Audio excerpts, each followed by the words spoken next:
Okay, ladies and gentlemen, if we can find our seats, silence our cell phones, just like I did. We're about to get started.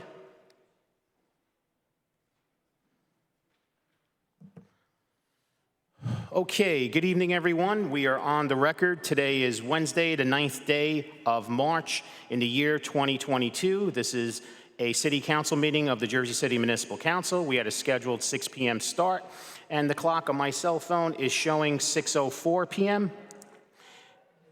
May we have a roll call for the commencement of this meeting? Councilperson Ridley. Here. Councilperson Prinzeri. Councilperson Baggiano. Councilperson Saleh. I know, I seen him. Yes. Oh God, I'm surrounded. I'm welcome. Councilperson Solomon is not here yet. Councilperson Gilmore. Councilperson DeGise. Here. Councilperson Rivera. Here. And Council President Waterman. Here. Okay, we have 7 council members in attendance at 6:04 p.m. May we kindly rise for a moment of silence, please.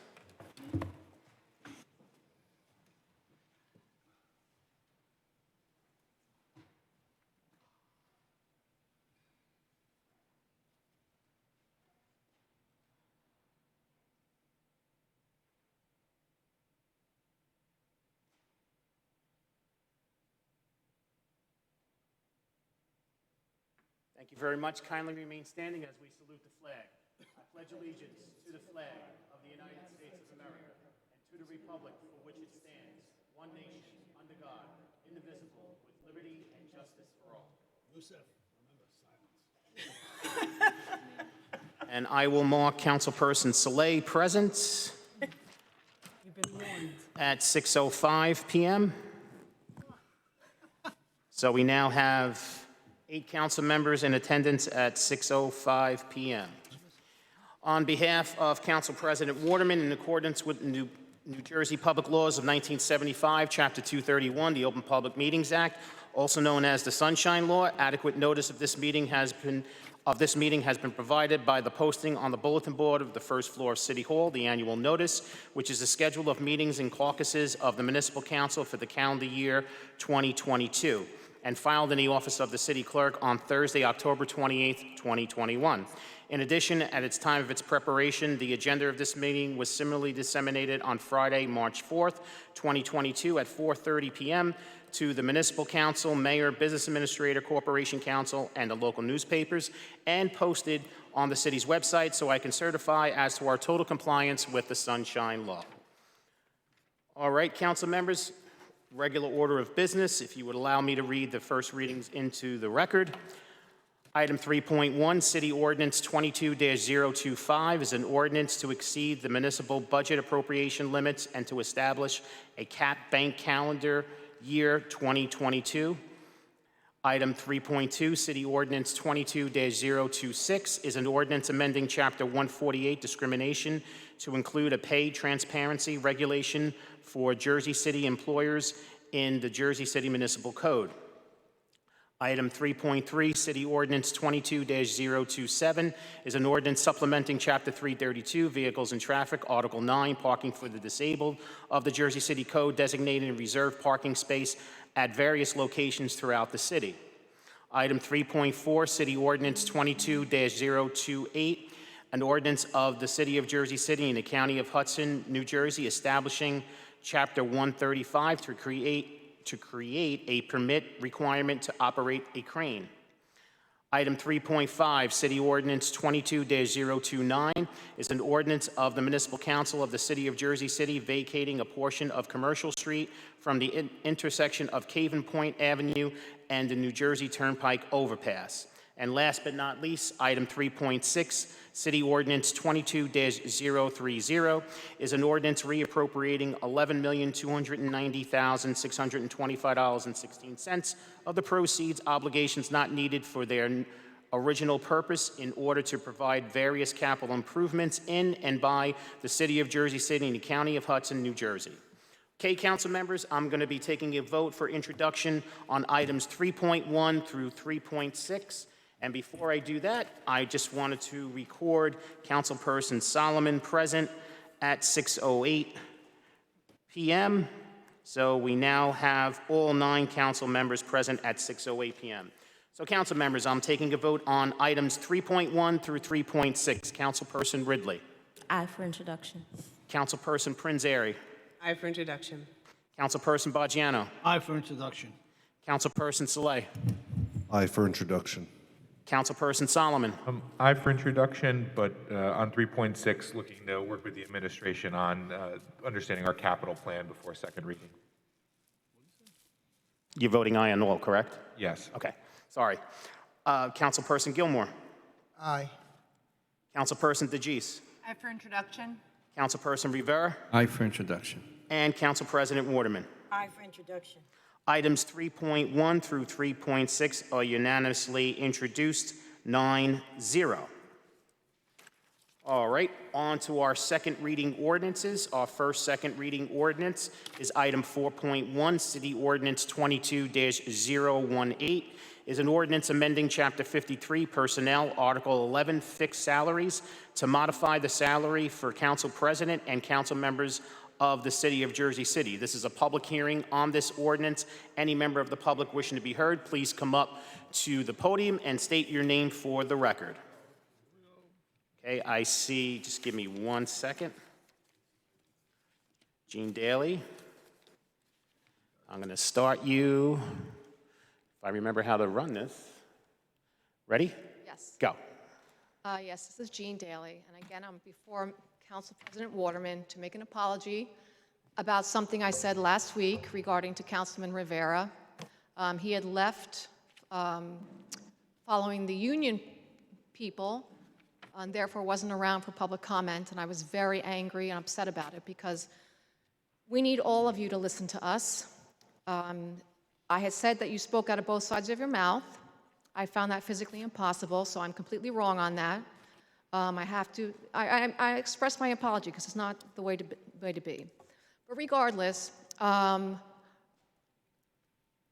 not quite sure if the counselors should be asking for a raise right now. There are a lot of people who are suffering during the pandemic, and some of our lowest paid employees are the police and such like that, and they take on a much more aggressive and a much more dangerous jobs than the council people do. Though I understand their commitment is very important, but they also should understand that their commitment is to each and every one of us.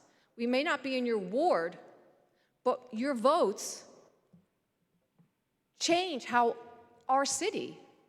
And I wish everyone would take more appreciation of that fact.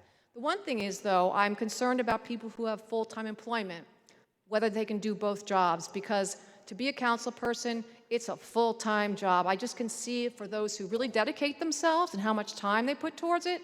It's more than a full-time job. And I think those should be compensated properly, yet those who are doing other work that will not give them that type of commitment shouldn't be so. I don't know how you remedy that, but that's just my personal feelings. And thank you for your time. Thank you.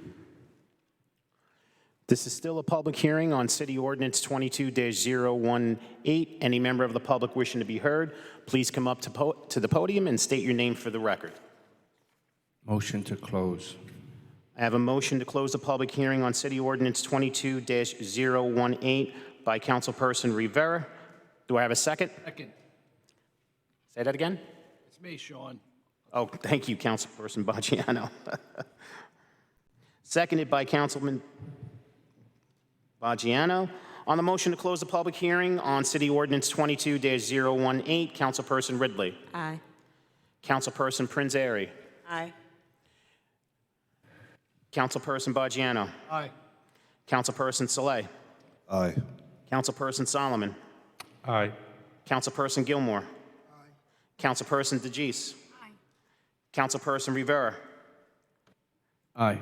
And Council President Waterman. Aye. Motion carries 9-0 to close the public hearing on City Ordinance 22-018 for final consideration and adoption of City Ordinance 22-018. Councilperson Ridley. Wait, before they vote, I have been speaking to Peter this morning. And Peter, we can put that clause in there if a council person, they can opt out. They don't have to get the raise, right? Like we did the last time. The council president had asked if Yeah. the council persons individually could opt out of the salary increase. The question was if we put that provision back in, if that would constitute a substantial change. My opinion is that it would not be a substantial change. It does not encumber any additional funds for the city. So I guess, clerk, I would recommend the portions of the ordinance that are struck out. I think we can restore the portion that says any council person may elect to waive the increase provided herein by providing written notice to the Director of Human Resources and the business administrator 30 business days prior to the effective date of the ordinance. Is that what you were thinking, Council President? Thank you, Peter, yeah. You're welcome.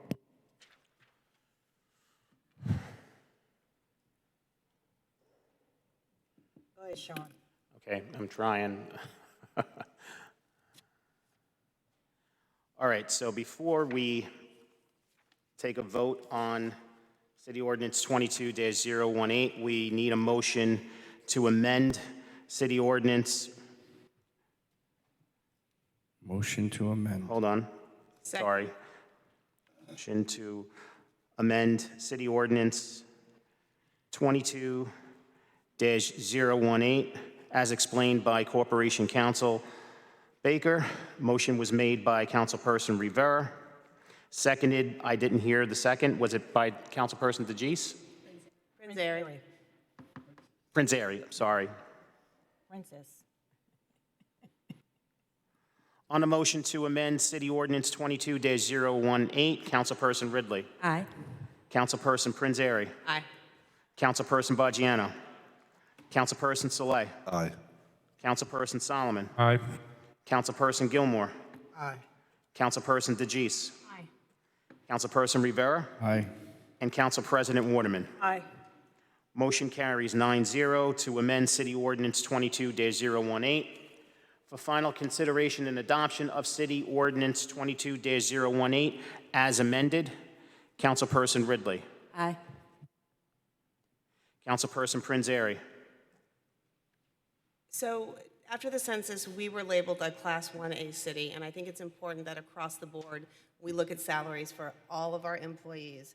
For cities of our size, there are 561 cities in the state, municipalities. 532 of them have populations of around 48,000 or fewer, which is the size of every one of our wards. So I think when Councilman Baggiano said it, we're a Class 1A city, and we need to start acting like that. So with that, I vote aye. Councilperson Baggiano. I agree with Mira 100%. Councilperson Saleh. So, the last 2 years that I've been in office, I've seen that it's a 24-hour, 7-day-a-week job. You know, you get calls at 4 a.m., 2 a.m., it doesn't matter. And sometimes you're the person of last resort. You're someone's best and last hope. And they come to you and, you know, you are the council person. And everywhere you go, you know, you're going to be inundated with questions. I don't think, you know, that this salary increase can even compensate you for a 24/7 job. And really, you won't understand until you're in the seat. But a lot of my council colleagues, they have to sacrifice so much, and I know they do. And something has to give in their livelihoods or their lives, like, you know, in order to give this your all and to be as good a council person as you could be, you know. So I vote aye. Councilperson Solomon. No. Councilperson Gilmore. Goodness, this is a hard one for me. I understand this is a very challenging job. It's an extremely hard job. It's very time-consuming. In fact, my daughter wished I would resign yesterday. But the reality is, for me as a council person and being a former city employee, I've seen some of these city employees, including myself, constantly work for a $35,000 salary for 8 years, 9 years. And we were a growing city then, and we are a growing city now. And never was that addressed. The only people who received raises were people who were connected and who knew someone. And the hardworking city employees wasn't afforded that opportunity to have that raise. So with all of that in mind, removing myself from the situation, me being a council person, just on the sheer value, looking at the ordinance as it stands, I have to vote no for this. Okay. Councilperson DeGise. I believe myself, my council colleagues, and future council members do deserve to be compensated at a rate that does reflect the amount of work and energy that goes into this role. It is comparable to other cities, but having just got on the council and balancing another full-time job, I have to vote no at this time.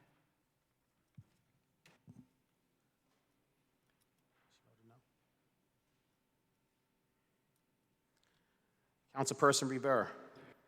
I'm going to tell you, my council colleagues up here, both the old ones that have been on the council, even the new ones, this group up here is a very proactive group of men and women that do engage in the community, and I just want to be clear on that. I just want to share a couple of things that my city council is very aware of what I do. And I'm glad that our Jersey City Police Department is here today, representing. But let me tell you something. These men and women in both the departments of the police department and the fire department, those guys are out there every day, 7 days a week, and they respond to all types of situations 24 hours a day. And we as council members, I text every single council member, every single one of them, when there's a murder, when there's a homicide, when there's a fire. They are completely aware of what's going on, and we go out there and we support, our men and women in blue and our men and women in the fire department. We definitely do that, and we're engaged with the community as well. This group here does work hard, 100%. Make no mistake about it. They're very engaged, and they're there for the constituents of the city of Jersey City, every single one of them. So with that, I vote aye. And Council President Waterman. First, I would like to say, since I took office, I've been an advocate for people to get fair wages. I have to put that on the record. I have gone through blockage based on unions and titles and things like that, but I've been a very strong advocate for people getting paid what they're worth. And how can I be a part of a team and I see what they do and don't try to be a voice for them for what they're worth? Now, I put the option in there. If some council people feel like they shouldn't get a raise, they can opt out. If they feel like this is not the time, they have the right to opt out. That is why that clause is in there. But I see the work that we do. And I know being in this seat, it don't make a difference when we try to give ourselves a raise. Somebody will object to it. But if you're going to lead anybody, you have to learn to speak up for them, even when they really won't speak up for themselves. And they do work, and they are worth it. They are worth more than that, because it is a 24-hour-a-day, 7-day-a-week job. And I have seen all of them work tirelessly to make the residents of this city, proud of who they elected. And so with that, I vote aye, because I believe they all deserve it, but they do have that option. They can opt out if they feel like they shouldn't take it. Okay, just to recap, excuse me, City Ordinance 22-018, as amended, is adopted 6-3, with Council members Solomon, Gilmore, and DeGise voting no. Okay, on to our next second reading ordinance, item 4.2, City Ordinance 22-019, is an ordinance amending Chapter 332, Vehicles and Traffic, Article 3, Parking, Standing, and Stopping, Article 7, Metered Parking, and Article 8, Permit Parking, to implement new parking regulations in Gove's Cove area. This is a public hearing on this ordinance. Any member of the public wishing to be heard, please come up to the podium and state your name for the record, please. Motion to close. Motion to close the public hearing on City Ordinance 22-019 was made by Councilperson Rivera. May I have a second? Second. Second, I'm going to give that to Councilperson Prinzary. She was first. On the motion to close the public hearing on City Ordinance 22-019, Councilperson Ridley. Aye. Councilperson Prinzary. Aye. Councilperson Baggiano. Councilperson Saleh. Aye. Councilperson Solomon. Aye. Councilperson Gilmore. Aye. Councilperson DeGise. Aye. Councilperson Rivera. Aye. And Council President Waterman. Aye. Motion carries 9-0 to close the public hearing on City Ordinance 22-019 for final consideration and adoption of City Ordinance 22-019. Councilperson Ridley. Aye. Councilperson Prinzary. Aye. Councilperson Baggiano. Councilperson Saleh. Aye. Councilperson Solomon. Aye. Councilperson Gilmore. Aye. Councilperson DeGise. Aye. Councilperson Rivera. Aye. And Council President Waterman. Aye. City Ordinance 22-019 is adopted unanimously, 9-0. Okay, council members, on to our next second reading ordinances, which is item 4.3, City Ordinance 22-020, which is an ordinance amending Chapter 296, Streets, Sidewalks, Public Rights of Way, and Chapter 160, Fees and Charges, Section JJ, Streets, Sidewalks, and the Public Rights of Way of the Jersey City Municipal Code. Unfortunately, the Jersey Journal did not have the correct advertisement, so the incorrect ad went into the Jersey Journal. So may I have a motion to carry City Ordinance 22-020 to the March 23rd City Council meeting? Motion. Second. Motion made by Councilperson Rivera, seconded by Councilperson Saleh, to carry City Ordinance 22-020 to the March 23rd Municipal Council meeting. Councilperson Ridley. Aye. Councilperson Prinzary. Aye. Councilperson Baggiano. Councilperson Saleh. Aye. Councilperson Solomon. Aye. Councilperson Gilmore. Aye. Councilperson DeGise. Aye. Councilperson Rivera. Aye. And Council President Waterman. Aye. Motion carries 9-0 to carry City Ordinance 22-020 to the March 23rd Municipal Council meeting. Next is item 4.4, City Ordinance 22-021, is an ordinance amending Chapter A352, enabling ordinances of the Jersey City Municipal Code, dedicating Columbia Avenue from North Street to Leonard Street in Jersey City as John Zaborowski Senior Way. This is a public hearing on this ordinance. Any member of the public wishing to be heard? And I see Jean Daly. Yes. Jean, give me 1 second. Take your time. Sorry. One-man operation tonight. All right, Jean, you're going in 3, 2, 1, go. I think this is a brilliant thing. Mr. Zaborowski devoted his entire life to Jersey City, and his children are devoted to Jersey City as well. He was a fun face to have around. I would often see him in the council meetings, and we would speak and catch up. And his knowledge of Jersey City history and all the little ordinances and this that happened and this that happened was just staggering. I was so sad to hear him passing, and I'm just delighted that we're going to do something to memorialize this great man. Thanks. Thank you very much. This is still a public hearing on City Ordinance 22-021. Any member of the public wishing to be heard, please come up to the podium and state your name for the record. Hi, my name is Claire Zaborowski. I'm John Zaborowski's daughter. Okay. I just wanted to say thank you to the members of the council and especially to Councilwoman at Large, Amy DeGise, for her efforts in making this possible. I am sure my father's here tonight because, as many of you know, he never missed a city council meeting. On behalf of my family and the residents of Columbia Avenue, thank you for the opportunity to recognize my father's selfless service to the city that he called home for 71 years. We are truly grateful. Thank you. Thank you so much. This is still a public hearing on City Ordinance 22-021. Any member of the public wishing to be heard, please come up to the podium and state your name for the record.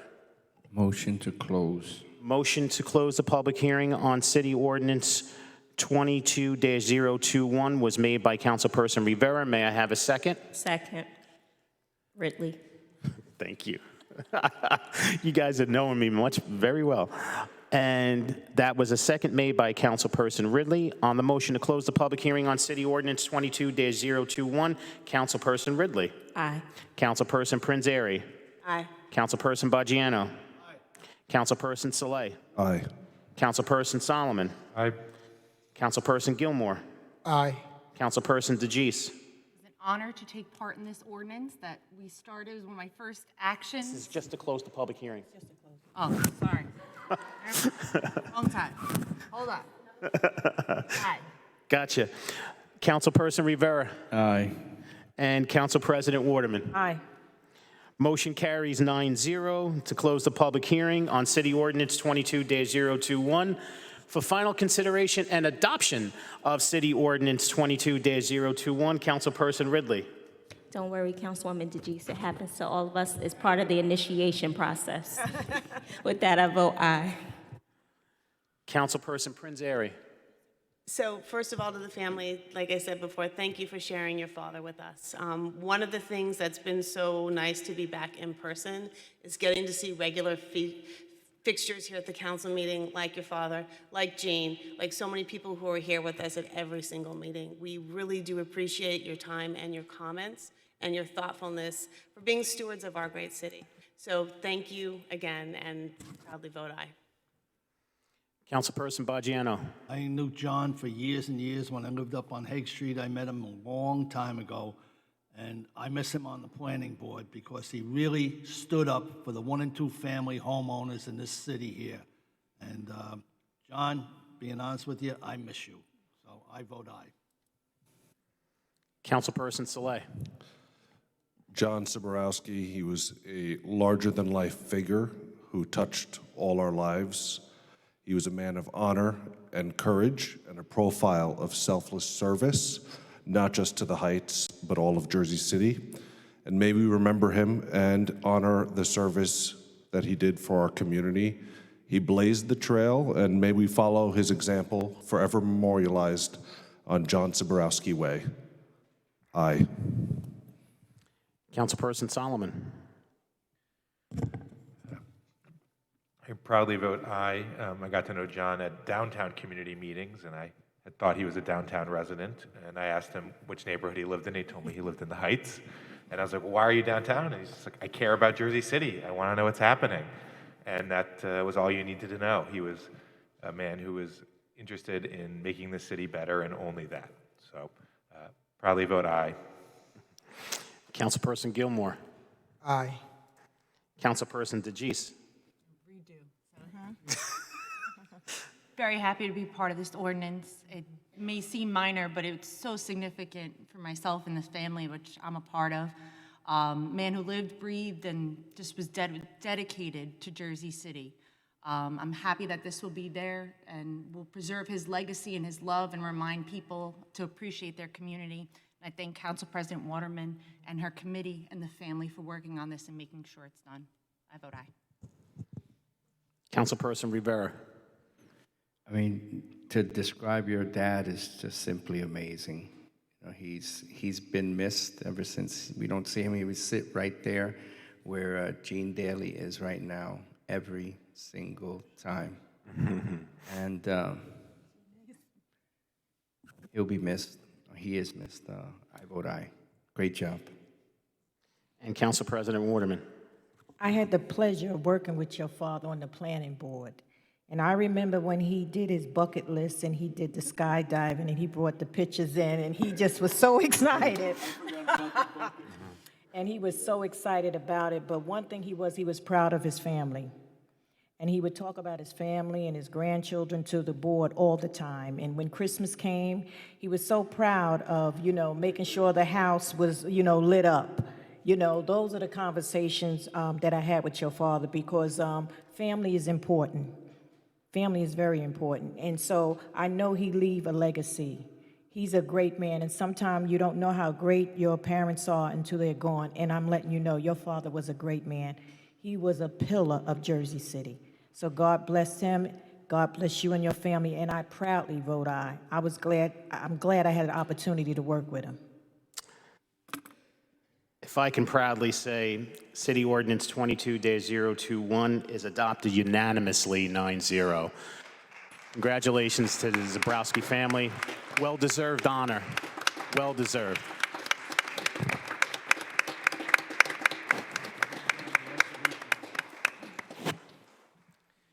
Just like the council members, I do miss your dad as well. I miss him coming in, checking in the city clerk's office and asking me for the list of the planning board members, any changes, Sean, you know, and we would talk about the Giants too all the time. So I miss him dearly as well. And he did tell me about his skydiving, just like council president, and he offered me to do it the next year, and I told him no.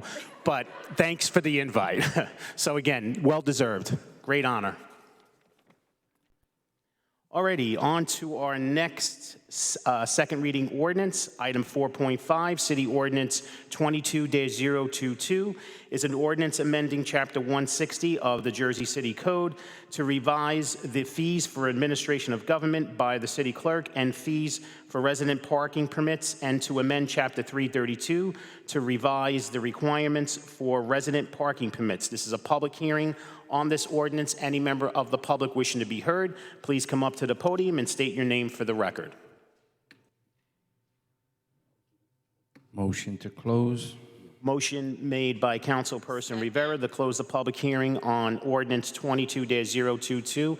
And I believe there was a second in there when I was speaking. I believe that was Councilperson Prinzary. On the motion to close the public hearing on City Ordinance 22-022, Councilperson Ridley. Aye. Councilperson Prinzary. Aye. Councilperson Baggiano. Aye. Councilperson Saleh. Aye. Councilperson Solomon. Aye. Councilperson Gilmore. Aye. Councilperson DeGise. Councilperson Rivera. Aye. And Council President Waterman. Aye. Motion carries 9-0. On City Ordinance, to close the public hearing on City Ordinance 22-022 for final consideration and adoption of City Ordinance 22-022, Councilperson Ridley. Aye. Councilperson Prinzary. Aye. Councilperson Baggiano. Councilperson Baggiano? No. Okay. Councilperson Saleh. I think this is the vote. Aye. Councilperson Solomon. Aye. Councilperson Gilmore. Aye. Councilperson DeGise. Aye. I'd just like to say, I checked when my permit is up. It's in 2 weeks. Yeah. So, but aye. Councilperson Rivera. Aye. And Council President Waterman. Aye. City Ordinance 22-022 is adopted 8-1, with Councilperson Baggiano voting no. On to our next second reading ordinance, item 4.6, City Ordinance 22-023 is an ordinance amending Chapter 332 of the City Code to permit the rental of parking spaces and the installation of parking meter covers and setting the fees. This is a public hearing on this ordinance. Any member of the public wishing to be heard, please come up to the podium and state your name for the record.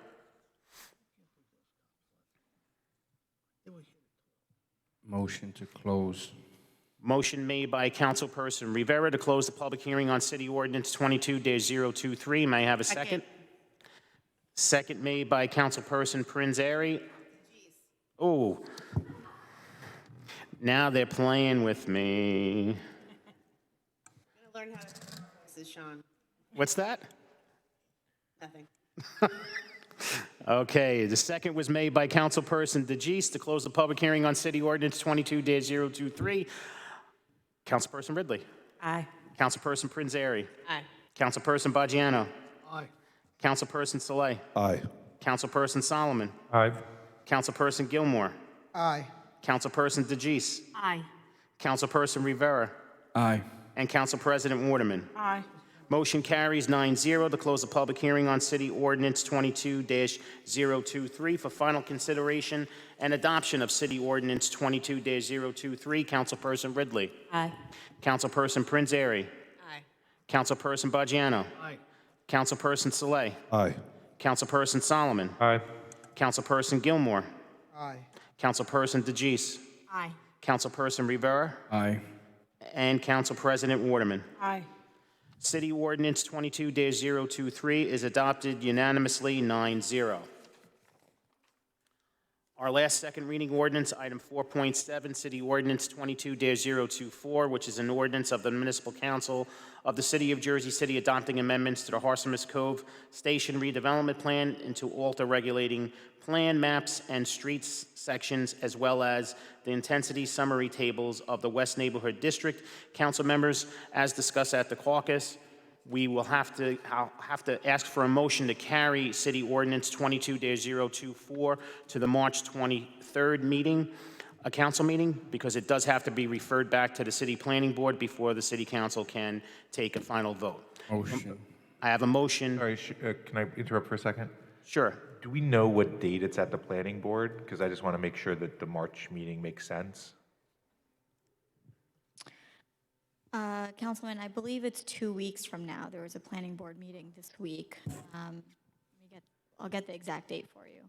Okay, so in the theory, that would mean it's at the planning board Tuesday, March, I don't have the exact dates in my head, the 23rd, and then it would go to council the next day for a second reading on the 24th? I believe so, but we'll Get clarity before we state the date, though. That's what we need.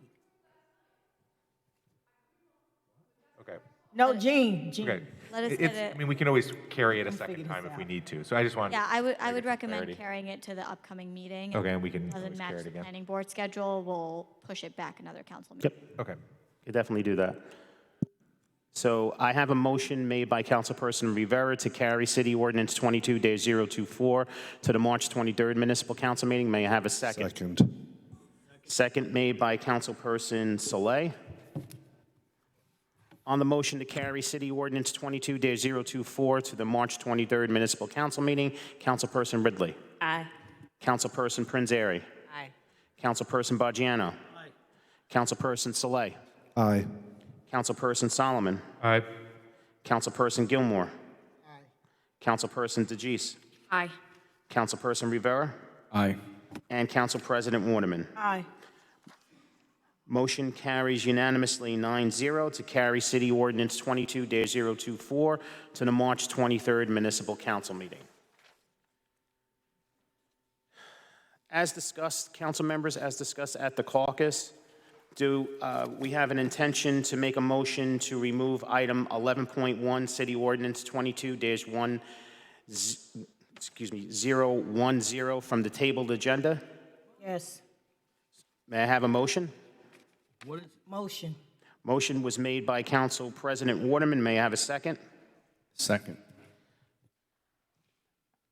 Second was made by Councilperson Rivera to remove item 11.1, City Ordinance 22-010 from the tabled agenda. Councilperson Ridley. Aye. Councilperson Prinzary. Aye. Councilperson Baggiano. aye. Councilperson Saleh. Aye. Councilperson Solomon. No. Councilperson Gilmore. I would just say that, first of all, I'm voting no. Second of all, I would say that this is a level of disrespect I really wish I wouldn't be facing on this council, seeing that this item was just tabled a couple meetings ago, seeing that we're in current conversations with the actual developer to develop this this property. Also, there's no harm in keeping this ordinance table. Corporate counsel already advised us that we're not facing any litigation or possible lawsuits by essentially tabling the ordinance. It's no harm to have the ordinance table. And another point I would like to make is that it was very clear the stance of the community, the stance of the current Ward F council person, that we just can't support such project in its current form. And it is very, disheartening to, one, bring this back without at least consulting or bringing it to the attention of, so that way we can, translate this information to the community. And just so the record reflects, although this was remanded from the court, a vote yes will essentially means that the zone will be changed from industrial, which allows, I believe, 5 stories, to essentially allow up to 17 stories. Now, we understand that it says up to. We also know and understand that developers are in the business of making profits. So if they're allowed to go up to 17, you can almost bet everything that they're going to go up to the 17 stories allotted. Another point I would like to make is that it takes the negotiation power out of the community hands, because once you do that, now the developer essentially has the right to build as the zone permits. We can't overlook the fact that if we vote for this ordinance in its current form, essentially what we're allowing is for a dwelling of up to 17 stories. I have to reiterate and emphasize that because people have been misrepresenting what is before the council. Also, another thing as a council what we should keep in mind is that as a council, we have the jurisdiction to not agree with other boards. In fact, that's the unique thing about government, that there's checks and balance implemented. So again, for the life of me, I just can't understand why we will untable a project which slated to have a community meeting on Friday. The developer, in his own words, said he will resubmit another proposal and assure the community that in the other proposal as it is presented, there will be some of the community benefits that were in there that would no longer be available, or at least not at the magnitude of which is currently available. So again, why are we untabling this? Why are we voting on it in its current form? It is a blatant disrespect to the registered voters in Ward F, to the council person of Ward F, for us to be at this juncture. So I vote no. If I had 2 votes, I'll vote no twice. Point of inquiry, Corporation Counsel, is it your advice that we would not be, sued, or if we delayed this, or what's your take on this? If the council president would like, I can read a, brief statement setting forth the where this stands currently. Council President. Finish the vote. Finish the vote. It gets confusing. Okay. Councilperson DeGise. Yes. Councilperson Rivera. Yes. Aye. And Council President Waterman. Aye. Motion carries 7-2, with Council members Solomon and Gilmore voting no to remove item 11.1, City Ordinance 22-010 from the tabled agenda. Now, Mr. Baker, can you explain to us? Yes, gladly. So, in a September 23rd, 2021 order, the Superior Court remanded the instant matter to the Planning Board and City Council for the sole purpose of establishing a factual record as to how the findings of the Planning Board that this plan was consistent with the city's master plan was not arbitrary and capricious. Arbitrary and capricious means that a government body in question would have abused its discretion, acted outside the bounds of law, or committed a clear error. A court is only authorized to set aside agency action that is found to be arbitrary, capricious, an abuse of discretion, or otherwise not in accordance with the law. A government body's decision stands as long as there is a rational connection between the facts found and the decisions made. On December 7th, 2021, after the court's remand, the Planning Board issued its findings as to the redevelopment plan's consistency with the city's master plan. I refer you to pages 12 through 18 of the Planning Board's December 7th, 2021 resolution, included as an attachment with Ordinance 22-010. It is my legal opinion that the findings made by the Planning Board on December 7th, 2021 are not arbitrary and capricious, and I recommend that, consistent with and in compliance with the court's order of September 23rd, 2021, the council vote to untable and adopt Ordinance 22-010. Defeating the ordinance would expose the city and potentially the council to potential legal liability. Ongoing delays could also expose the city to legal liability as the project would be delayed unnecessarily. As the council's only decision at this point is as to the findings of the planning board. Thank you. John, take the vote. Okay. For final consideration and adoption of City Ordinance 22-010, Councilperson Ridley. I just want to say that Just so you know, the ordinance was tabled after the close of the public hearing, so there's no public hearing on the ordinance. We move right to adoption. The ordinance was tabled after the close of the public hearing.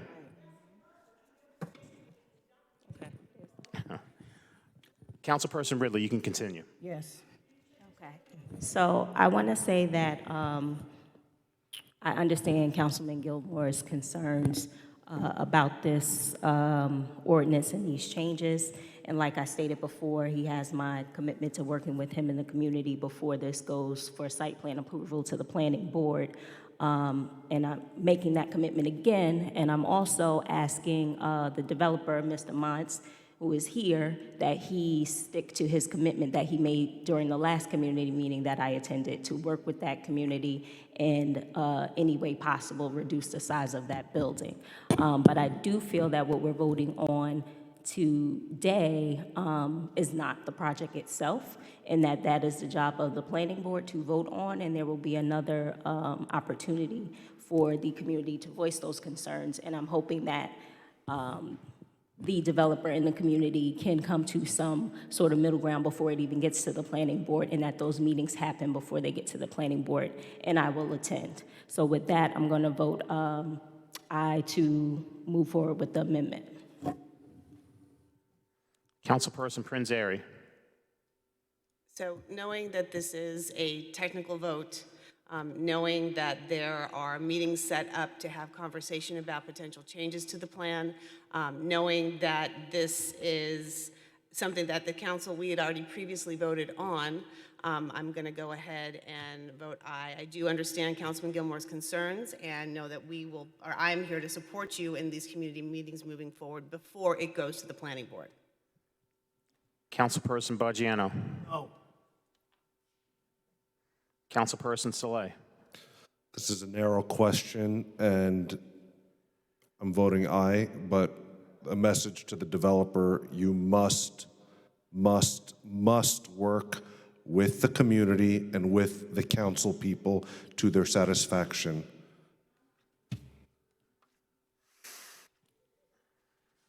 Councilperson Solomon. I think even though it's been defined as a narrow question, we still have a duty before us to say, do we believe that the amendments are consistent with the master plan? And do we believe they help the broader community? And I don't believe we've been presented with the evidence to justify a yes vote on either of those two things. This land was designed to be a park. The JCRA was in the process of using powers, including eminent domain, to take that park for the use of the public. And then it reversed course a few years back, and I don't feel like I ever got a satisfactory explanation for why that was. In particular, the JCRA said that they were concerned about the potential financial costs of eminent domain, but they are using eminent domain for another property a few blocks away. The logic doesn't make sense, and we never heard strong community support to justify why you would have a zoning change from 5 stories to 17 stories. Zoning change isn't necessarily wrong, but you want to have extraordinarily strong community support behind it so that you know that it is in the interest of the community.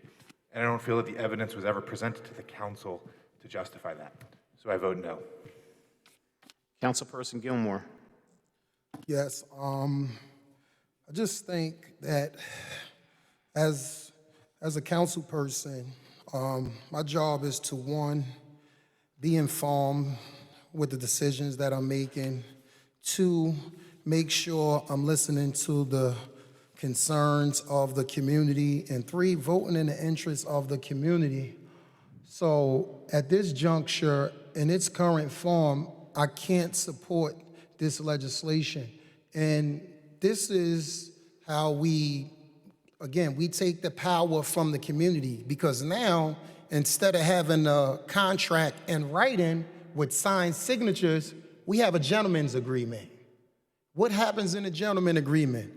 Humans have emotions, humans have egos, humans have feelings.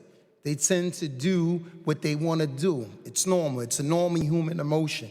So what I'm saying is, if everyone's saying they're willing to work together, why don't we put it in writing and sign a contract?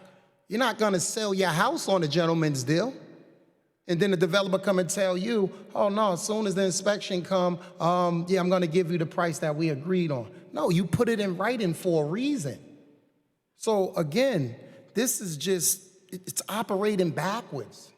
It's operating backwards, and I can't overemphasize enough and enough that the vote tonight will reflect a change of the type of establishment that can go there.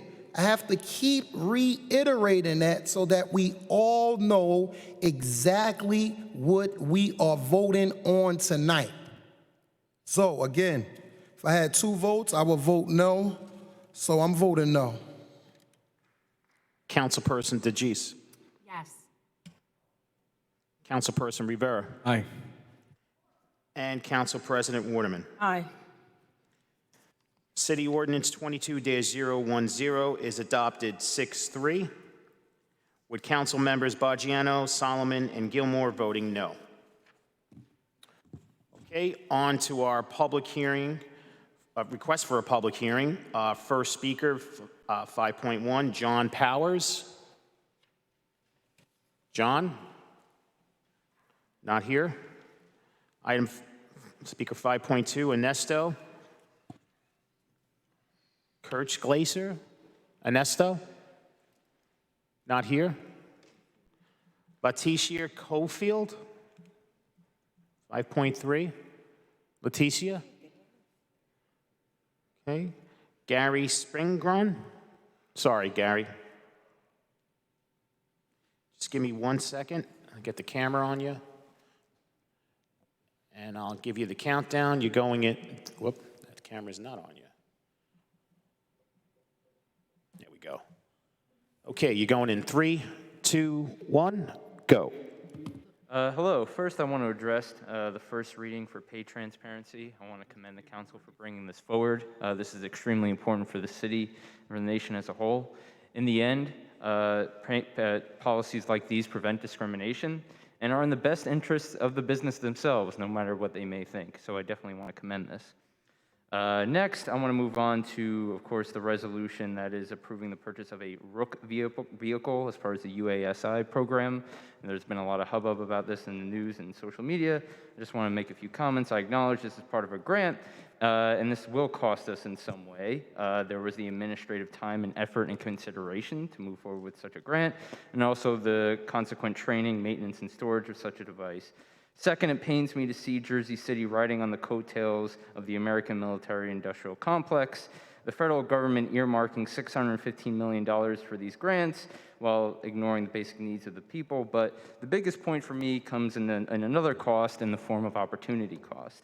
What else could we have possibly done with such a grant or a purchase? I take this directly from the website of the UASI grant. In developing applications for UASI, recipients are encouraged to consider national areas identified for improvement, including 1, projects that address emerging threats, including cybersecurity, and 2, projects that enable continuous operation of critical business and government functions, including those essential to human health, safety, and/or economic security. Me personally, are we constrained to armored vehicles? Perhaps an overhaul to a 911 system that had a whole lot of problems? an overhauled community response system to raise concerns in terms of security or fire hazards or negligent landlords. Perhaps there were other options, judging on that definition.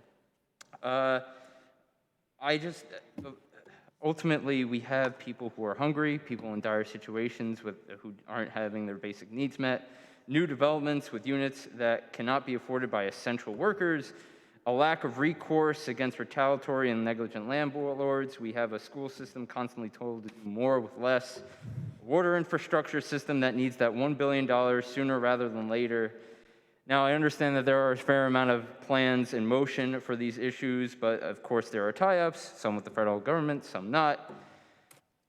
My intent is not to sway your vote. I just want you to confront the juxtaposition here, all of these issues, and when the police say, man, we got to get one of those after the NYPD let us use them for that fateful day, how are the people in need supposed to feel after it just appears at their feet? What are we supposed to think? That is the reason for that, such a visceral reaction. It's something physical that we can latch onto and we can see. It hurts. Thank you. Okay, our next speaker is Gene Daly. Gene, you're going in 3, 2, 1, go. Yes, my name is Jean Daly. I have to echo what the former speaker said in regard to this tactical piece of equipment. I've noticed it only goes up to the 2nd story. Now, what good is that going to do for us? We have high-rises all over the place, these luxury towers. I think it's a waste of a grant, and I know the police officers, from what my understanding is, they do need some more bulletproof vests, and I think something like that is more pressing, as well as our failed 911 system, because I believe we merged with another group, and it is so lousy. It's really sad. I guess the other thing I'd like to mention is that I did look up the planning board. They did recommend the Harsamusse adjustment for this council to pass, so I'm sorry for speaking out of my turn. I shouldn't be speaking at all, but I apologize for that. But it was confirmed by the planning board for approval, council approval. Part of this, with the high rises and with the project that's going on or that has just been approved, issue I have is how we're not building to scale. What I did do when looking at what the developer wanted, the number of units he needed for that space, I did look around at other cities and what they're doing. It is possible to have mid-rise buildings, 5 to 7 stories, that can accommodate that many housing units in a 3-acre site. I looked for comparable buildings in other cities, and they're doing it. And the reason why I did that little homework is because I can't offer a developer saying, well, you want this amount of units on this amount of space, you can't do that unless I can provide them a better option or another option. And I think it's about time that Jersey City gets rid of these high-rises are insane. I think they cast shadows. It's depressing to go around them. I mean, look at downtown Jersey City, Columbus and Marin. It's disgusting. It's just this like a dungeon of darkness. And the only people who benefit by this are the people who now get the sunlight, are those who are in those high rises. They're paying skyrocket prices that none of us can afford. So I think it's time that we reconsider what we do and how we develop here in Jersey City. I think the days of the towers are over. We have to care about the people because, quite frankly, I love Jersey City because of the sky. I could see the sky. Well, I can't any longer, and it's really shameful. And we need to have a transition to more thoughtful development. And I really hope that we can move to a different format. Thank you. Thank you. Okay, our next speaker is June Jones. June, you going in 3, 2, 1, go. Good evening, Council. I'm very concerned that we pulled this ordinance 22010 off of the table before we met. I thought when we did this, we agreed that we were going to talk, we were going to have conversation, we were going to meet with the developer as he was going to meet with us, and you guys were going to attend our meeting. That's what we left with when we left after you tabled that. And then to pull it off before that happens, it is so concerning to us. What did you promise us? Government people need to trust the people that lead them. And when you say one thing and talk and do something else, it really is a problem. Now, the council read to you on page 12 because it seems to me that you're concerned that you're going to be sued by the developer if you didn't pull this off the table. But on page 14 of the judge's summary, it says that this in the welfare, the issue here is whether the general welfare of the community is served by this amendment to this plan. That's how I will look at it now and when it comes back before us again. He sends it back to the planning board and also to come to the council. He's specifically asking for factual findings to make sure that this is consistent with the master plan. And nobody's done their homework on that. It is not consistent with the master plan as it stands now. How could you do this? So if you're worried about going to court, I think it's going to be another issue. He further talks about that down on line 17 on page 15. So I'm going to remand it back to the planning board, and then, of course, on the city council for the specific factual findings that is required. The current master plan does not allow 17 stories, and the current master plan does not say that he can do what he wants to do in the amendment. The community, the architects that we worked with so hard in the community to share with you, to show you guys that we really want development, but we want responsible development. It is important for you to listen to the community. And we took the time to do that. They have a brilliant presentation for you. By you doing this amendment, you allow, just as Councilman Gilmore said, other things to happen. And do you think that by you pushing this amendment and allowing up to 24 stories, that the next developer is not going to want to do that? You're really creating a problem. Thank you, You're really Jan. concerned. Our next speaker is Veronica Sutton.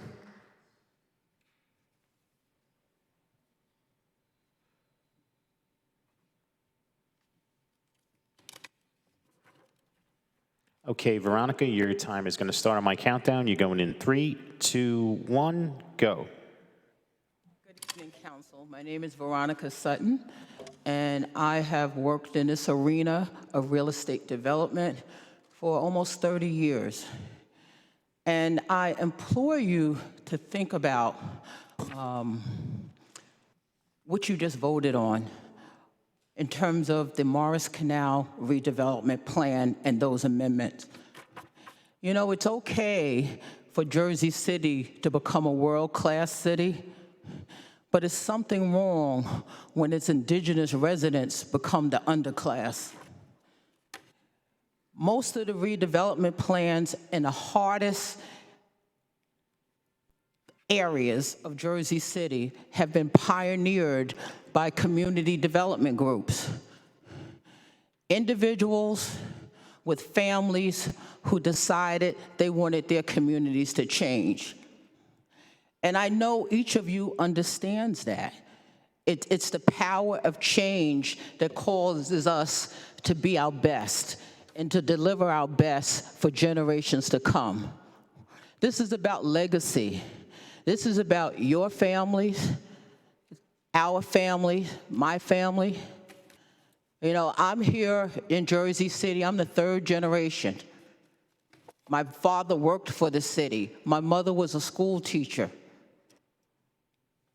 None of us have had the opportunity to stay here in the third generation because the prices for housing is outrageous. And when compared to other areas in the state, you can get a better deal. There's something wrong when we create an environment of renters and not homeowners. There's something wrong with the school systems whose families have to move 2 and 3 times a year because they can't keep up with escalating rent. That is the difference. That is the difference that the community was trying to offer in projects like Lumont's. An alternative that would allow families to be sustained, as your family was sustained for you to be here right now as council people. So I implore you to look at critically what you're doing. It's not even about a recreation center, okay? We're in the 21st century, okay? Organized sports is a very limited gamut to the overall development of a human being. Other kids are doing coding and we're still playing basketball. Thank you, Veronica. Okay, our next speaker is Elvin Dominici.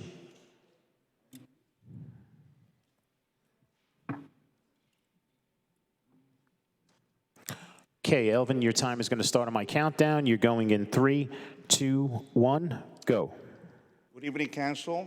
My name is Elvin Dominici, and today... Elvin, can you lift the mic up a little bit? Yeah. Thank you. There you go. Can we start again? Thank you. Good evening, Council. My name is Elvin Dominici, and today, again, we see that this is just politics as usual, right?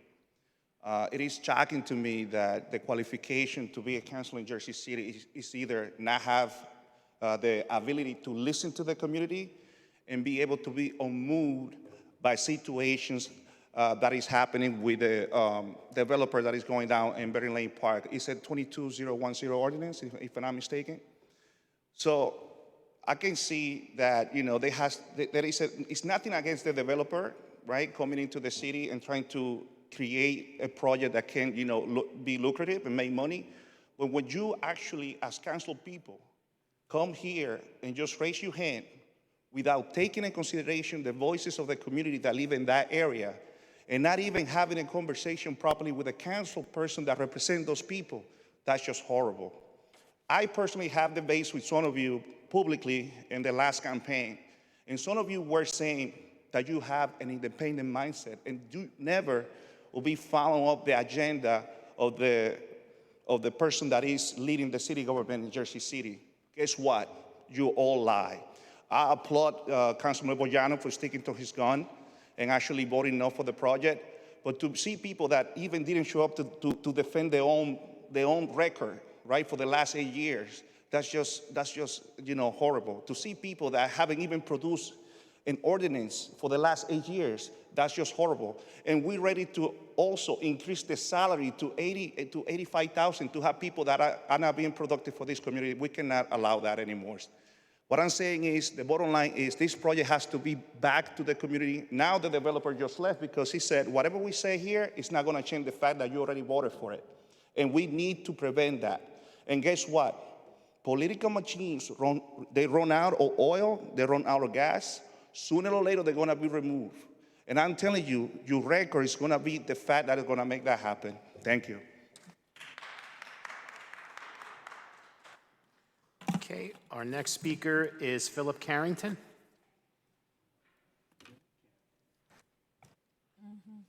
Bill, your time is going to start on my countdown. You're going in 3, 2, 1, go.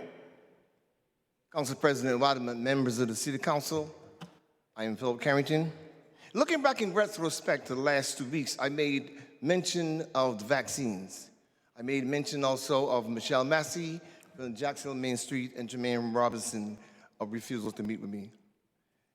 Fact, the government facts are, if it take the vaccine, which contains a toxic metal called nanoparticles, it gives you artificial antibodies. It gives you a defense and protection. Your survival rate is only 94.5%, and your death rate could be 5.5%. If you live in the state of New Jersey and you contract the coronavirus, your body develops the natural antibodies, which give you a defensive protection. Your survival rate is 97.7%. Your death rate is 2.3%. These are government facts. So if you don't take the dirty vaccine, your survival rate is 97.7%. If you do, it's 94.5%. The vaccines was never needed. That's a government fact. Anyone can dispute that with the facts. Secondly, I say that the Jacksonville Main Street Corporation and Jermaine Robinson refused to meet with me. Simple. I know they have 2 minutes. I can do it in a minute. I received some summons from the fire inspector who stand on the sidewalk and inspect my building on the inside. I got some violation for a wet and dry system that I never had. And then I also get these violations when the building was closed on the remediation by the DEP. Simple question to them. Is this happening only to black-owned business on Martin Luther King, or this black man on Martin Luther King, or is this a systemic problem with the fire department? This is an easy question they could ask. To say that they didn't have 2 minutes to just look at the facts, because I'm not going to speak on it without the facts, or to answer that question. So Jermaine is here now, so I bet he could answer that question. But they just could not take the time to do that. And as a result, I said I do not want my money going to the Jacksonville Main Street because of that, and because of the refusal to even meet with me or black people who has similar problems. So I have a note that says they're going to take it out of my properties. So I need somebody to tell me exactly who do I have to see, because again, you can call me as black as you want, and I'm black. You can call me as radical, and I am all of that. You can say what you want to say. If you start messing with my money, you got a problem. So I'm telling you, what is going to happen is going to be worth more than the money you're taking out. You can't take my money out if you can't address this is taxation without representation. So somebody needs to tell me tonight exactly who do I see before I take legal action. The fight going to start. So there's a question on the table. I'd rather not move until somebody answers the question. Thank you, Phil.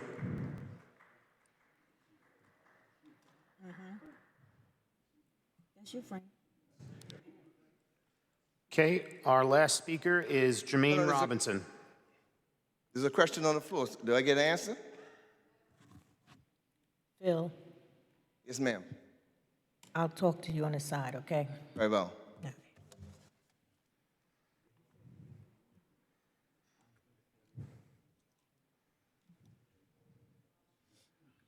Okay, Jermaine, your time is going to start on my countdown. You're going in 3, 2, 1, go.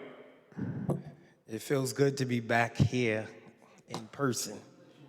I just want to thank you guys, Council President, City Council representatives, clerk, all of the staff. I just want to say thank you for serving the community.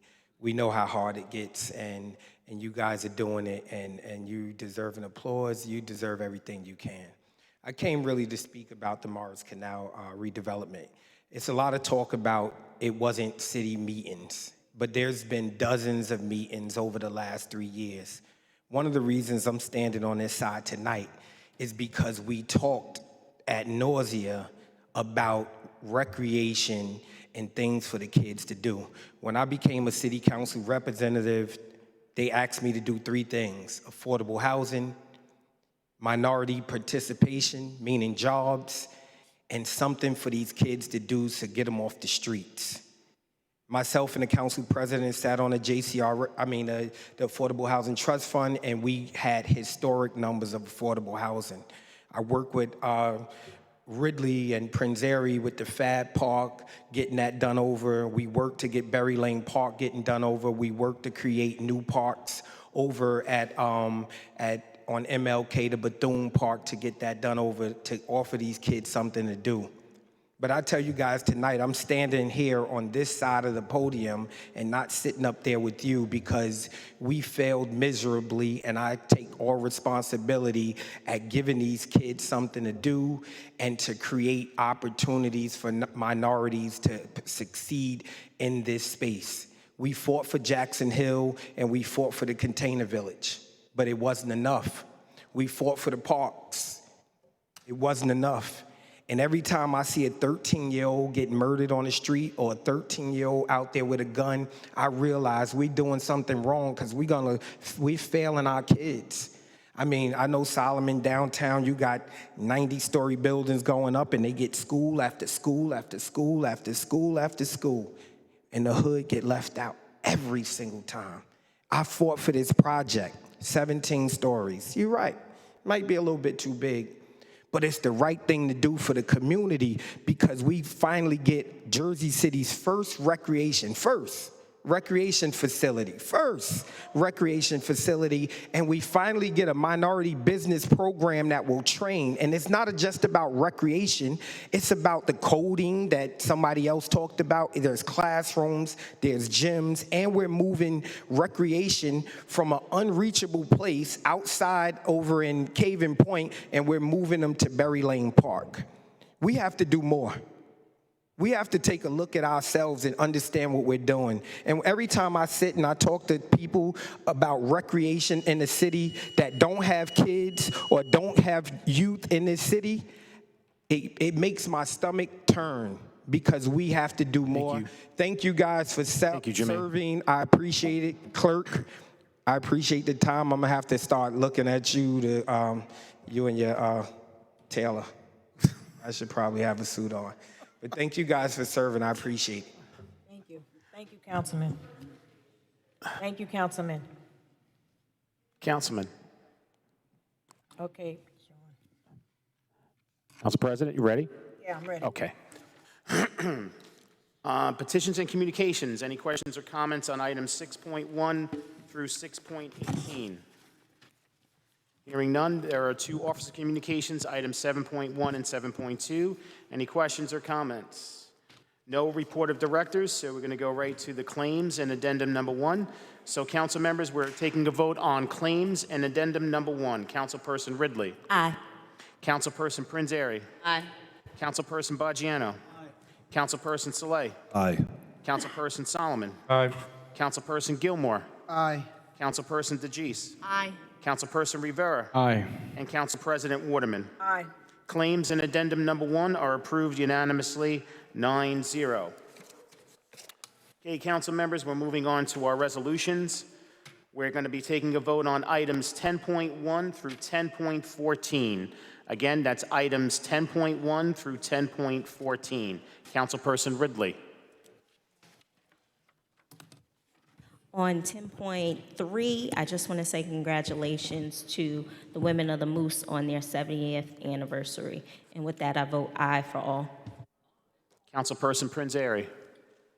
Aye for all. Councilperson Baggiano. Aye for all. Councilperson Saleh. Aye. Councilperson Solomon. Aye. Aye. Thank you, sorry. Councilperson Gilmore. Aye. Councilperson DeGise. Aye. Councilperson Rivera. Aye. And Council President Waterman. Aye. Items 10.1 through 10.14 are approved unanimously, 9-0. On to our next set of resolutions, items 10.15 through 10.25, with the exception of 10.17, which has been withdrawn. Is that correct, Assistant BA? That's correct, Sean. Thank you. All right, on items 10.15 to 10.25, with the exception of 10.17, Councilperson Ridley. Aye. Councilperson Prinzary. Aye. Councilperson Baggiano. Aye. Councilperson Saleh. I vote aye for all, and I want to say I respect everyone that spoke for the Rook or against the Rook.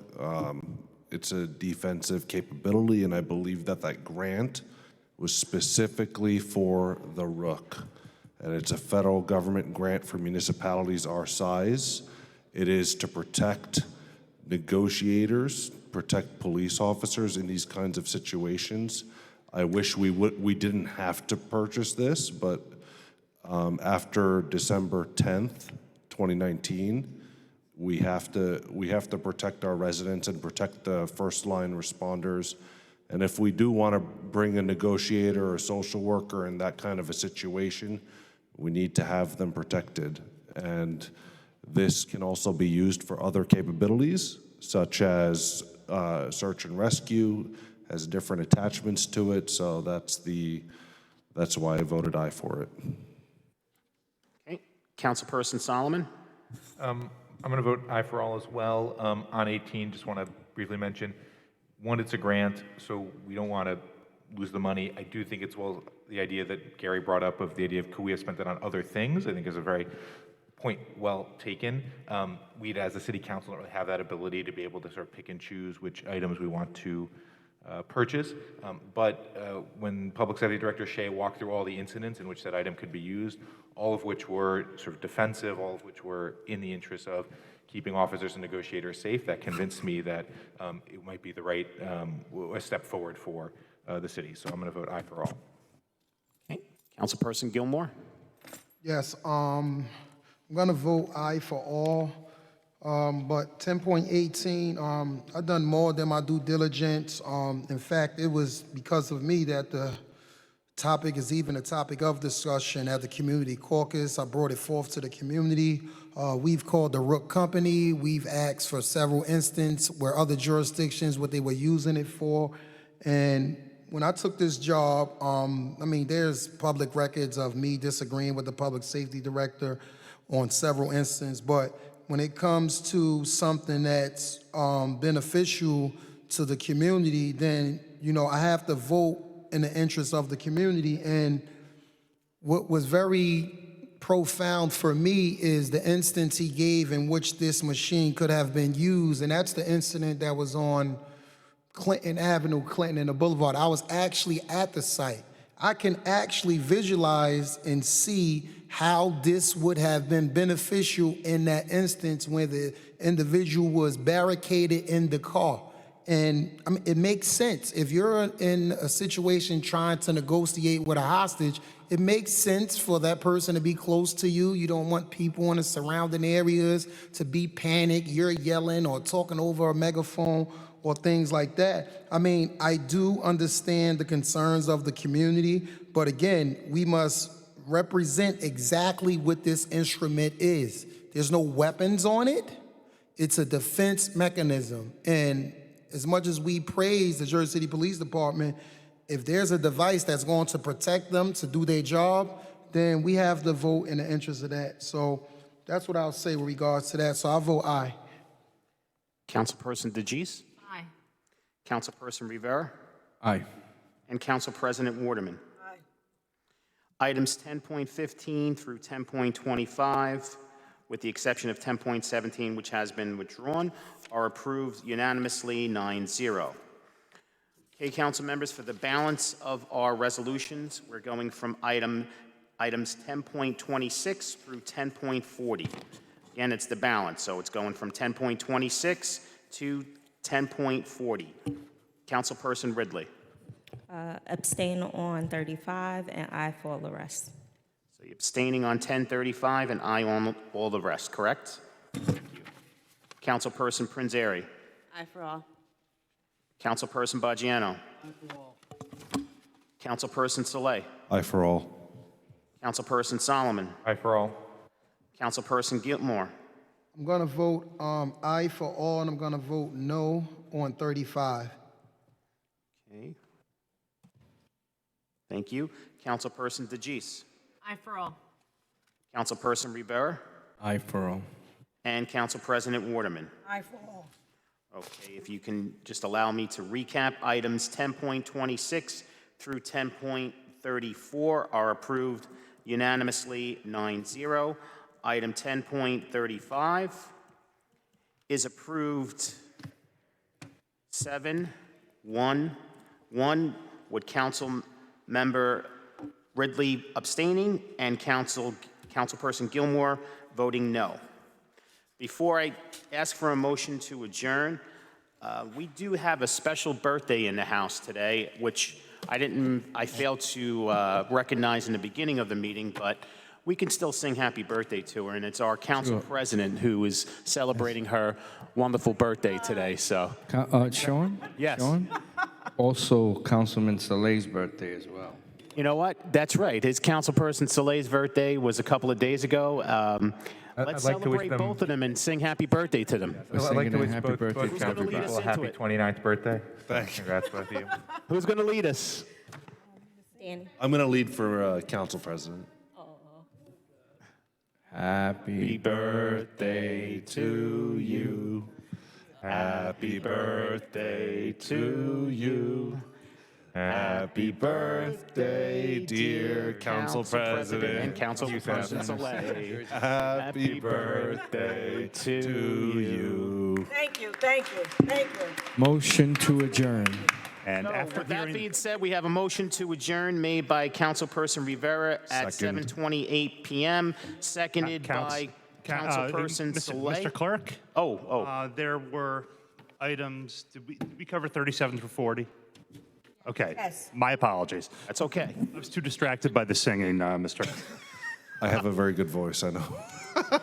So we have a motion to adjourn by Councilperson Rivera, seconded by Councilperson Soleil at 7:28 p.m. Councilperson Ridley. Aye. Councilperson Prinzary. Apologies for the lack of harmony from the council on the birthdays, but very, very, very heartfelt. Aye. Councilperson Baggiano. Councilperson Soleil. Aye. Councilperson Solomon. Aye. Councilperson Gilmore. Councilperson DeGise. I don't know what the Ward B councilman is talking about. We should start a band. Aye. Councilperson Rivera. And Council President Waterman. Aye. Motion carries 9-0 to adjourn at 7:28 p.m. Thank you so much, Council President and members of the Municipal Council, all the professionals here, and all the members of the public. Teamwork makes the dream work. Stay safe. And happy birthday again to Council President Waterman and Councilperson Soleil. Have a great night. Stay safe. We need to give you a nickname. That's true. We gotta figure out a nickname for Rich. Rich got a nickname for everyone.